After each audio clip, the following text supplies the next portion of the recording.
Mr. Miracle #6. Tom King writing and Mitch Gerards on the arts. Got a hell of a cover quote from Bendis on this issue. Yes, Did you guys read it? I did it today. I forgot what it is now. Go on, read it out.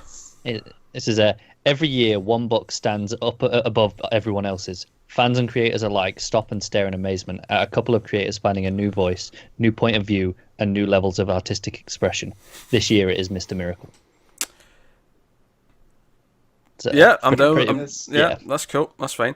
Tom King killing it as usual. This entire thing is one conversation, but whilst that conversation plays out, they go through a gauntlet of different things: trials, fights, basically like almost like bank heist level, like sneaking into places and like wire work and all various kind of things. It felt like a side-scrolling video game. I felt like I was watching Double Dragon. Yeah. Let's not get over the fact though that the guards that came from at the end of last issue, they actually put in a furnace. That's the opening of the book. Is them burning the bodies. One of his escape. Yeah, it's one of his escape devices. Yeah. The flame. What is it? The flamulator. Flamer. Just a flamer. The flamer. Yeah. That's right. You're trying to make it sound cool, even cooler than it is, Matt. Like flamulator. Well, because he talks about the Stabletron later, and those words just crack me up. Yeah, here's what he says. I can't remember the name. It was like, I know Helen was visiting. She got stabbed in the middle of the night, but I've put a warning sign on the Stabletron. It's fine. Look, just putting this out there. This is my favorite issue of this book. So they're having this domestic conversation about their condo, and they get to the part about the closet.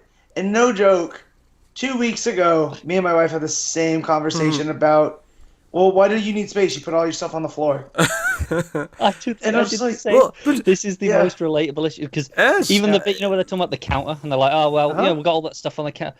We did the exact same. We had a table in the living room. And I was like, but we got all the stuff on the table. She's like, I don't care about all the stuff on the table. I'm like, but where are the stuff gonna go? It's like, I don't care. And now the table's gone. What a surprise. Who won that argument? Yeah, the beauty of this issue is that all of the domestic stuff it's talking about is super down to earth and realistic, but then it keeps sort of weaving in all the other things. Like that conversation about the closet and having a lot of things turns into, well, I want a lot of things because when I was, younger and we were on, with Granny Goodness and all that, I couldn't have things, so I wanted things. It made me feel better to buy things and have things. Yeah. So it does a lot of smart things with it. And the fact that his room in the pit was a 3x3 box, and that's what made him who he was. He wanted to escape that box, and Bart was like, well, yeah, I was in there too, but you don't see me like crying about escape. Like the relationship's so perfect. I know. No, it's fantastic, and it's building up, and they're arguing about. I say arguing, they're having debates. She wants to make the closet into a new bathroom, and he's like, we've already got a bathroom. And then she's like, yeah, and then I want half the living room, but the living room is nice and big. I like the living room. And then took it. I love. There's a point where you kind of go, oh, I know where this is going. Oh yeah, you figure it out exactly. As soon as she keeps going, and it's like, especially if you don't figure it out already, as soon as she says we need a bedroom, I'm like, okay, I know where this conversation's heading, right? Yeah. Yep. But of course, Scott being Scott, he's being dense. He's not clicking together. He's also fighting for his life on New Genesis. Like, oh yeah, there's a whole fight underwater, and then obviously there's the funny banter with the guards. We're like, if we're the fourth world, who's the third world? It doesn't work like that. And what do you know about theology anyway?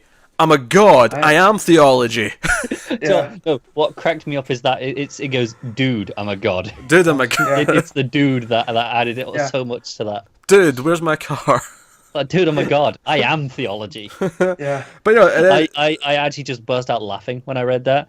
See, I had that spoiled for me. Someone, like, what are you doing? Someone tweeted that out, and I clicked on it. So it got stolen from the. It's still funny.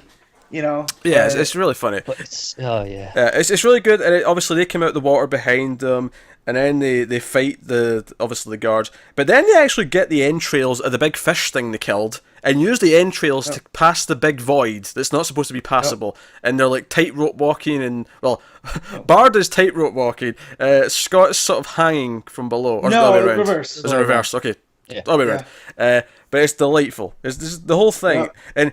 One of my favourite sequences actually of the book, I like the underwater stuff. I love after that whole void bit though, where they're in the room where the ceiling's coming down, just the Jill Sandwich moment from Resident Evil basically, and Bard is like holding it up as long as she can, so as the page goes on it's getting lower and lower, and he's like trying to like open this thing, and then they eventually crawl through. It goes on for 2 pages, And it just keeps getting smaller, and it's like things are getting tighter and tighter.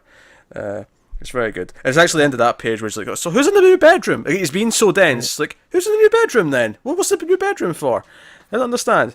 That's when Light Ray's there. They fight him. And after she says they're pregnant, right? Yep. There's a whole page of like more fighting, and Barda beats Light Ray, and then Scott just comes up and hugs her from behind. It is the most delightful thing ever. And it's a great callback as well, because earlier on she was talking about how Granny would always like tell her that she loved her. That was a thing that always happened, but it was just part of the noise. It didn't mean anything, and you don't listen to noise. So when he comes up and hugs her and says, "I love you," she just says to him, "I believe you, Scott-free." And it's a nice callback to that conversation where she understands the difference between the fake "I love you" and the real "I love you." It's a beautiful moment. And of course, the next page where he's like, "Oh, when I get back, I'll start throwing out that stuff in the closet. It's fine. The cigar boxes. I'll get rid of it. It's fine." And he's so happy. He's smiling. She's smiling. He's getting into the room through the door to face his brother. And all I can think is, storytelling 101, they are too happy. Something bad is about to happen. Even before that, I went into this with King saying, "Oh, it's the end of an arc." I was like, okay. Well, this is the end of the first trade. When they get released in books, this is the end of the first half of it. I can't wait for the deluxe hardcover. I can't wait to have this on my shelf. You'll need to wait, though, because they're doing the separate hardcovers first. I know. That's fine. I'll wait, but it's coming. It's coming. I know it's coming. There's no way this doesn't come. So you go in the room, and the colours, it's like dark purple, the complete colour scheme changes, and Orion's on the floor, bleeding. The video effect comes in. Video effect comes in, battered. Like, yeah, it's actually a good point. Like, all issue is the video effect there at all. I don't think it is. I don't think it is. No. I think it's really clear because they're so focused on everything that's going on. And Scott's, it's only there where things get weird that he gets it. And Scott screaming, "What did you do?" His eyes, his big white eyes, as he's screaming that is great. And then for the first time in this book, 6 issues in, we get a glimpse of Darkseid. He's sort of there, again, behind the bad video effect. And he has one line, he says, "Darkseid does not do." And then the one time in this book you get the black panel, Darkseid is. Oh my god, I got chills when I read that. Like, that is the hell of a payoff. It's fantastic. Do you know what's fantastic about it? Is that they've held back on him actually as a visual presence, as a physical presence, the whole book. They've built him up. This is one of my favourite things that happen in stories is when, and I feel like the new Twin Peaks was very guilty of this, and I say guilty in a good way, where it's not a horror TV show, right? This is not a horror book, but they're treating the villain like he is the scariest mother effer that ever lived. He has a scary presence. He is an ominous, doom Lovecraftian. Yeah, we talked about that early. Cosmic horror, all that. I love how you don't even get a proper look at Darkseid because he's all covered up with the effects. It's cracked. There's scribbles almost over him, and you just go, but you know, okay, that's Darkseid. Especially since, and he was actually there because the boom tube happens the next panel after the Darkseid is. There's a boom tube, and then Barda comes in screaming, what will happen, and he just, in the last line of the book is, "I saw the face of God," and boom. There's no issue, by the way, next month, so. I figured as much, actually, with it being the break for Jared to... because they had that conversation about him being the son of God and all that in between, and that because he talks about Highfather giving him away to in the pits, and how's that fair? And but he doesn't wallow in it. For life, essentially. Yeah, and that's what it goes. And then, but the way that he talks about Highfather's God, and then if Highfather's God, then he's the son of God. Well, then. And he gave me to the devil, right? Yeah. So what's that all about? And then you get here, and now he's seeing the face of God, and it was Darkseid.